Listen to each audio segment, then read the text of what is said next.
എല്ലാവർക്കും കർത്താവായ യേശുക്രിസ്തുവിന്റെ നാമത്തിൽ സ്നേഹവന്ദനം.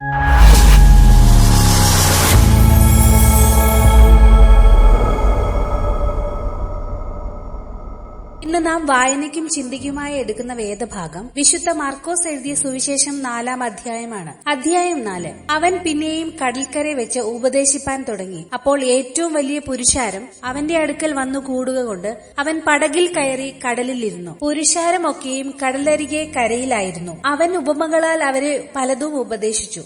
ഉപദേശത്തിൽ അവരോട് പറഞ്ഞു, കേൾപ്പിൻ, വിതയ്ക്കുന്നവൻ വിതപ്പാൻ പുറപ്പെട്ടു. വിതയ്ക്കുമ്പോൾ ചിലത് വഴിയരികെ വീണു, പറവകൾ വന്ന് അത് തിന്നുകളഞ്ഞു. മറ്റു ചിലത് പാറസ്ഥലത്ത് ഏറെ മണ്ണില്ലാത്തയിടത്ത് വീണു.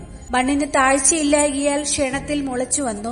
സൂര്യൻ ഉദിച്ചാറെ ചൂട് തട്ടി വേരില്ലായകൊണ്ട് ഉണങ്ങിപ്പോയി. മറ്റു ചിലത് മുള്ളിനിടയിൽ വീണു. മുള്ളു മുളച്ചു വളർന്ന് അതിനെ ഞെരുക്കിക്കളഞ്ഞു. അത് വിളഞ്ഞതുമില്ല. മറ്റു ചിലത് നല്ല മണ്ണിൽ വീണിട്ട് മുളച്ച് വളർന്ന് ഫലം കൊടുത്തു. 30, 60, 100 മേനി വിളഞ്ഞു. കേൾപ്പാൻ ചെവിയുള്ളവൻ കേൾക്കട്ടെ എന്നും അവൻ പറഞ്ഞു. അനന്തരം അവൻ തനിച്ചിരിക്കുമ്പോൾ അവനോട് കൂടെയുള്ളവർ 12 ആ ഉപമകളെ കുറിച്ച് ചോദിച്ചു.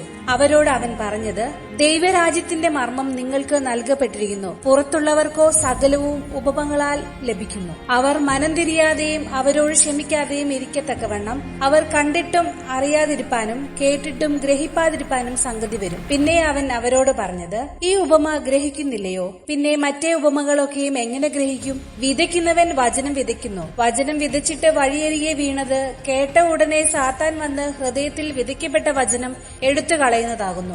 അങ്ങനെ തന്നെ പാറപ്പുറത്ത് വിതച്ചത് വചനം കേട്ടയുടനെ സന്തോഷത്തോടെ കൈക്കൊള്ളുന്നവർ.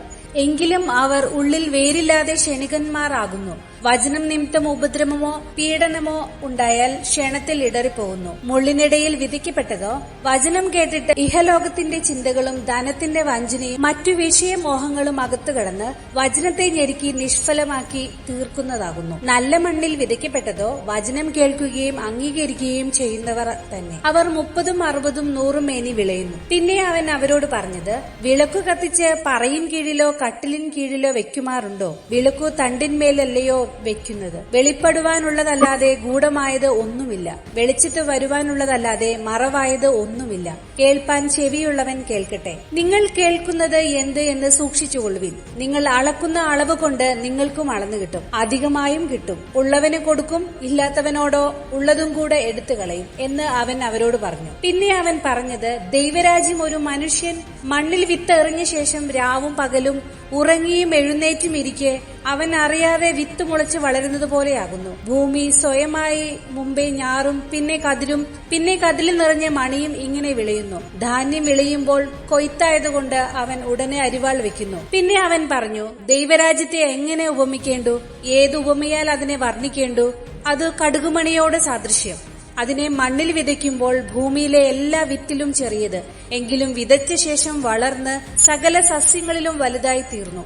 ആകാശത്തിലെ പക്ഷികൾ അതിന്റെ നിഴലിൽ വസിപ്പാൻ തക്കവണ്ണം വലുതായ കൊമ്പുകളെ വിടുന്നു. അവൻ ഇങ്ങനെ പല ഉപമകളാൽ അവർക്ക് കേൾപ്പാൻ കഴിയും പോലെ അവരോട് വചനം പറഞ്ഞു പോന്നു. ഉപമ കൂടാതെ അവരോട് ഒന്നും പറഞ്ഞതുമില്ല. തനിച്ചിരിക്കുമ്പോൾ അവൻ ശിഷ്യന്മാരോട് സകലവും വ്യാഖ്യാനിക്കും. അന്ന് സന്ധ്യയായപ്പോൾ നാം അക്കരയ്ക്ക് പോക എന്ന് അവൻ അവരോട് പറഞ്ഞു. അവർ പുരുഷാരത്തെ വിട്ട് താൻ പടകിലിരുന്ന പാടെ അവനെ കൊണ്ടുപോയി. മറ്റു ചെറുപടകുകളും കൂടെ ഉണ്ടായിരുന്നു. അപ്പോൾ വലിയ ചുഴലിക്കാറ്റ് ഉണ്ടായി. പടകിൽ തിര തള്ളിക്കയറുക കൊണ്ട് അത് മുങ്ങുമാറായി.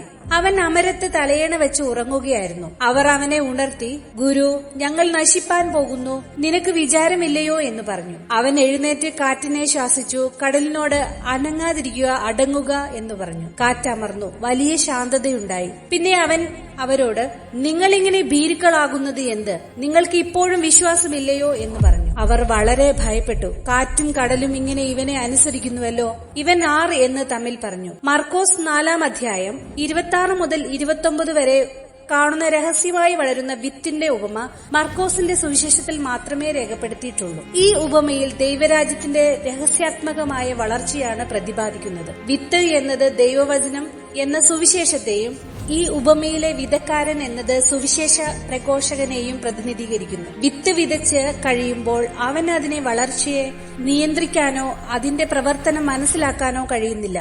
ഇത് ദൈവരാജ്യത്തിന്റെ വളർച്ചയെക്കുറിച്ചുള്ള ഒരു മഹത്തായ സത്യമാണ്.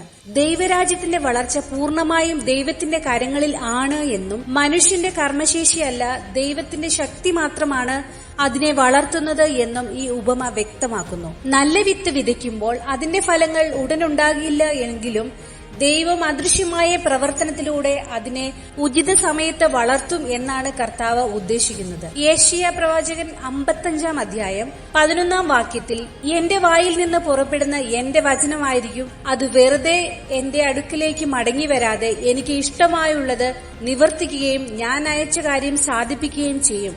ദൈവത്തിന്റെ രക്ഷാകര പദ്ധതി സമ്പൂർണ്ണ വിജയവും ദൈവവചനത്തിന്റെയും ദൈവാത്മശക്തിയാലുമാണെന്ന് വ്യക്തമാക്കുന്നു. ഈ ഉപമയിൽ നിലത്ത് വിത്ത് വിതറുകയും പിന്നീട് അതിനെ തന്റെ വഴിക്ക് പോകാൻ അനുവദിക്കുകയും ചെയ്യുന്ന ഒരു മനുഷ്യനെ കുറിച്ച് യേശു പറയുന്നു. വിത്ത് വിതച്ച മനുഷ്യൻ ദിനം പ്രതി തന്റെ മറ്റു ജോലിയിൽ ഏർപ്പെടുമ്പോൾ വിത്ത് ഫലം കായ്ക്കാൻ തുടങ്ങുന്നു.